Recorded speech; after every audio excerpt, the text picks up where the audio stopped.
pleased to be moderating our next discussion. This discussion, we're going to be diving into an issue that is frankly risking the prosperity of the next generation in Canada, and that is youth unemployment. In March of this year, unemployment for youth aged 15 to 24 was nearly 14%, which is more than double the national average. So what we're seeing is that youth are being shut out of entry-level jobs, of part-time jobs. They're delaying the start of their careers, which of course is having ripple effects on the larger economy and their own earning potential. But it's also impacting businesses, as I'm sure a lot of people in this room recognize, as new hires are arriving with less work experience, less experience in that arena. So to explore some of these issues and talk about causes and solutions, hopefully, I'd like to introduce Vass Bednar. She's the Managing Director of the Canadian Shield Institute.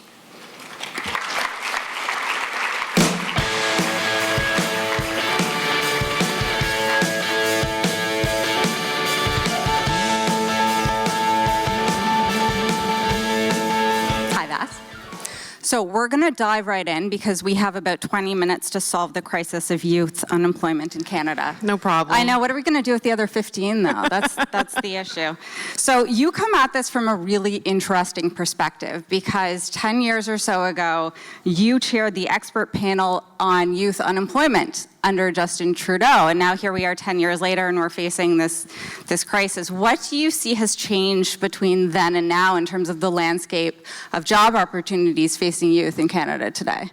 So to take us back to 2016, I was in my second year of being 29. Now I'm in my 11th year.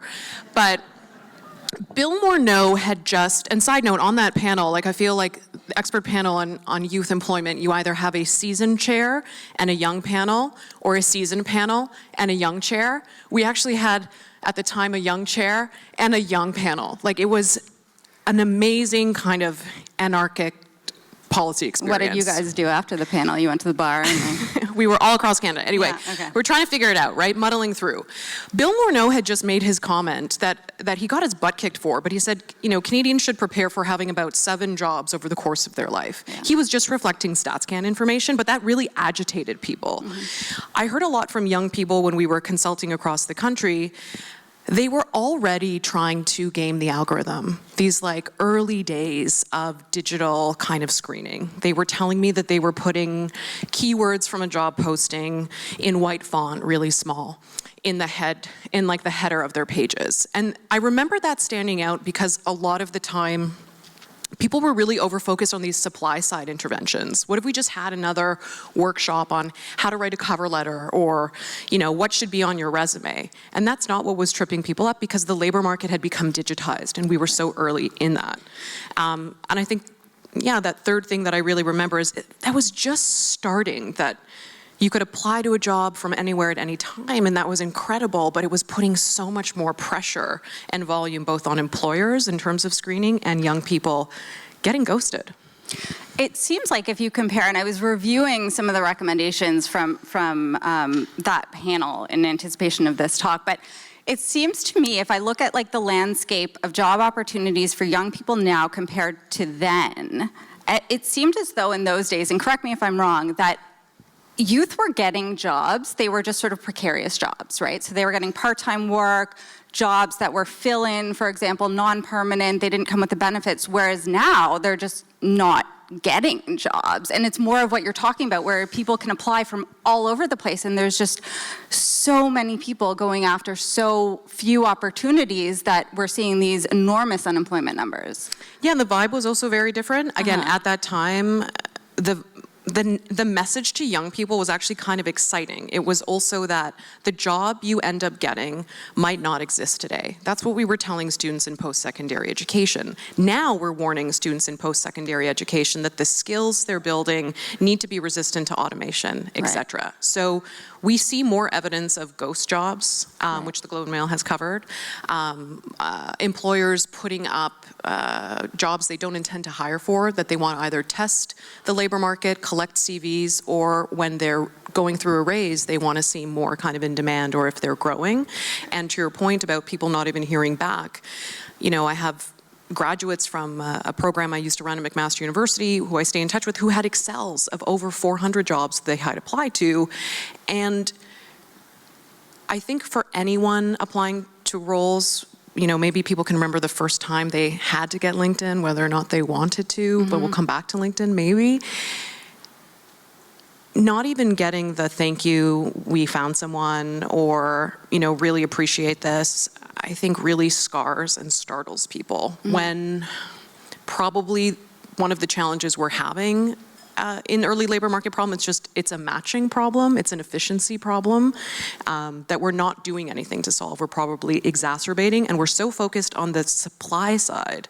We're so focused on upskilling and micro-credentials, and micro-credentials are this fascinating Wild West, right, of what's useful, what's actually good, what's recognized, and maybe we should be paying more attention to the demand side and whether and how that demand side for that early stage labor is softening, and what we want to do about shifting demand instead of just overskilling our supply. How do we do that? How do we shift the focus on demand? Well, people always like to tell young people what they should do. You know what I mean? We get these ideas where it's okay, so I'm scratching that question. Yeah, off what of should my we list. tell young people to do? No, I mean, we come up with these ideas where it's almost Katimovic-esque, right? These callbacks. Let's put Canadians through a year of service. Let's, help them see Canada, and seeing the country and participating in service is wonderful. But what about calling on our business community more often to give people those early career carve-out opportunities? We have some of that. Canada Summer Jobs was a big focus for us when I was chairing the panel. We had advocated for that to become something that you could hire for all year. Previously, part-time students were locked out of youth employment positions, and that was another reality that you hit on, right? More post-secondary students were working part-time, becoming a bit older, being more informed and more intentional maybe with what they were pursuing for learning, but also had other obligations or financial obligations. And by the way, an institution that has been incredibly resistant to change, post-secondary. Could learning happen faster? Does a bachelor's degree need to take 4 years, full-time? I don't think we have called on post-secondary intentionally enough to reflect the new economy, new ways of learning. And after the pandemic, we can talk about the pros and cons. We don't have to now. I'm just saying of online learning and distance learning, but that was also a big way that a lot of people could access particular higher education that they may not have otherwise, because asking young people to move and live somewhere else is also very expensive. I want to talk about some of the other issues that are facing youth today. The Globe and Mail had a story probably about a week ago talking about summer employment specifically. And there was someone quoted in the story who basically said, this is a perfect storm of barriers that young people are facing, and they cited economic uncertainties, so there are fewer businesses that are hiring, there's a competition which we talked about. There are other factors like AI, like the influx of temporary foreign workers. How do you see all of these different factors stacking up? Is one sort of out influencing the other? What's sort of the biggest issue that you're seeing, or is it a combination of all of those things? I mean, the numbers of temporary foreign workers, we see that starting to deflate now. Right. So what I think about more is algorithmic displacement. In the 90s, we had more of a language around offshoring jobs. Right. We haven't figured out how to look at or talk about AI offshoring because we tend to applaud it as finding an efficiency, and we're in this productivity paradox and challenge that we've been talking about. But we're not penalizing firms who are out there bragging about hiring fewer people because an AI or an algorithmic system can proxy that early level work. We don't get senior level engineers and project managers and thinkers and economists when we don't have them at the junior level. Right. And we also know that most of the time that technology, frankly, is defective. If a toaster you bought blew up 30% of the time, it would get recalled. When Microsoft Excel has to say that it's for entertainment purposes only for me to use Copilot with it, I got to ask what's going on. So I'm a bit more worried about a slice of this generation losing out on that, on those opportunities, because for us around 2008, now I'm going way back, but entry-level job postings, the requirements inflated. 5 years experience or more became the new kind of baseline. So I was applying to things being like, I barely have 5 years experience being in my 20s, but like I was like stretching things. That stuck post 2008. Yeah. What is the new requirement? At our small think tank, I've taken on 2 co-op students for this summer. I'm looking forward to having them. I just won some Canada Summer Jobs money. And it was interesting because as we were screening people, we were like, oh, this one person, like they have a lot of experience and like they've done this and they've done this, and they seemed like the best candidate. Yeah. And I was actually like, but maybe they're not the best candidate for this co-op, which is actually an intentional bridging opportunity to give someone work experience that they don't otherwise have. Right. So I felt like I was sort of living that in an interesting way where, of course, I want to go with the best possible candidates, but I also was like really mindful that all I really wanted to do was create a great opportunity for an awesome young person, because at the end of the day, it's probably a lottery, right? Like we could probably say, if you've met a certain threshold, we can work with you, right? And we have this sort of matching problem. There was a fast food company in the US, and I've had trouble refinding this example, but it stuck with me from my youth employment championship days, where they basically said, if you have a high school education, we're going to enter, apply, but we're going to just randomize who we pick because we feel like we can train you at our fast food place. And the relief that applicants reported and almost happiness, like when they weren't selected, they were like, okay, but I had an equal shot at that job, as it should be. How and should and could we reflect that in some of our labor market, given that it's largely being digitized, though it's mostly been digitized by private firms and not by our government. But we have Job Bank. Well, hey. It's interesting that you bring up that fast food example, and I want to put something to you that's a little bit icky, but I guess that's... Icky or geeky? Icky. I like both. Icky, okay. But it could be geeky, I guess, as well. And that's like going back to temporary foreign workers, and I take your point that the numbers have come down. And, one of the things that I'm hearing, not for attribution, because nobody wants to put their name to it, but from some business owners, business leaders, particularly in the service industry, when they're faced with the prospect of potentially, hiring an 18-year-old from North Bay or a temporary foreign worker to work their service counter. What I hear, and this is what makes it icky, is that, the work ethic that you get from a temporary foreign worker is much higher because, for obvious reasons, right? Because if your status in this country depends on you having this job and doing it well, you're gonna do it really well, as opposed to, a kid who wants to earn some money to like take his girlfriend to a movie. I don't know if kids still do that. So do you think that perception is out there, and how do you counter it, right? Like every generation looks at the younger generation and says like, oh, well, those Gen Zers have no work ethic, and they said the same thing about millennials, and Gen Zers will say it about Gen Alpha, but how do you counter that, right? I was gonna be like, they were right about it for us millennials. I know, no, right? I'm kidding. That trope has always existed. I mean, looking back at the literature over time, those surveys of corporations, people have consistently said over time that, youth today, who's that guy online, Paul Fairley does it, but youth today, they're just not ready for the labor market. And we see that. Maybe there's always kind of been a mismatch. In terms of countering that, I mean, what I saw when I got to, again, travel Canada and hear from people both online and in person, and sort of continuing to follow that work, working with students, graduate students, and now with young people at our think tank, is that it's mostly wrong, right? What young people have always struggled with, all the tropes, right? Last one's in the labor market, first one's out, kind of how they're going to carve out a career. It's also that question of relevant work experience. Relevant for them, something that can be informative to who they are, who they want to be, where they want to go.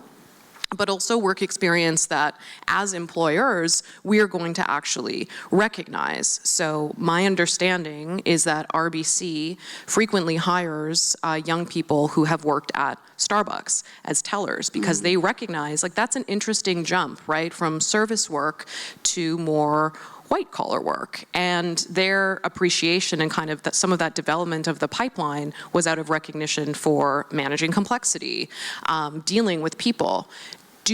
Are we going to allow ourselves, again, when we're screening, when we're looking for people, when we're considering younger people and helping them start to carve out their career, can we also be more generous with that latitude instead of looking for these idealized candidates that are at times somewhat overqualified as well? Or the AI solution. Like, I don't know if you were sort of doing like a subtweet before, but was it Shopify's CEO a year or so ago released an internal memo basically saying, you're not hiring anyone unless you can prove that the candidate's job can't be done more effectively or as effectively with AI. Yeah. And we see the largest technology firms in the US as well, right, are becoming so much more efficient in this way. They're creating a lot of economic value and they're employing fewer and fewer people. And this was true at the time of chairing the youth employment panel when we were looking at capital B big technology companies. I do think that's something important to consider for Shopify and for Shopify's future talent pipeline and who they're expecting to bring forward. Again, we're proud of the strong post-secondary institutions that we have in Canada. We're proud of our highly educated workforce. What else are we going to do to facilitate people landing those jobs? And how profoundly alienating and isolating is it to be applying and applying and applying and not hearing back, right? Again, I mentioned Job Bank. One, Job Bank's fundamental failure with the temporary foreign worker program. It feels like false and misleading advertising. We trust Job Bank. We trust employers. We maybe shouldn't have trusted all of them when they came to the government of Canada and said, yo, we posted this job for about 2 weeks on Job Bank. We just didn't get who we're looking for. Shucks. We gotta go, temporary foreign worker. Again, Job Bank could be totally reimagined as like really productive digital public infrastructure for us. Other jurisdictions have done this, and we could try to do that in service of young people. Instead, the labor market, again, getting digitized, like LinkedIn, Indeed, we heard great remarks from. These aren't neutral platforms that actually allow you to access even every possible job opportunity. Why are we asking people to pay money to access and see jobs? I don't know. Those are big questions, but we don't have time for them. Nope. Sorry. We're out of time. All right, Vass, I want to thank you so much for the discussion. Thank you. Thank you.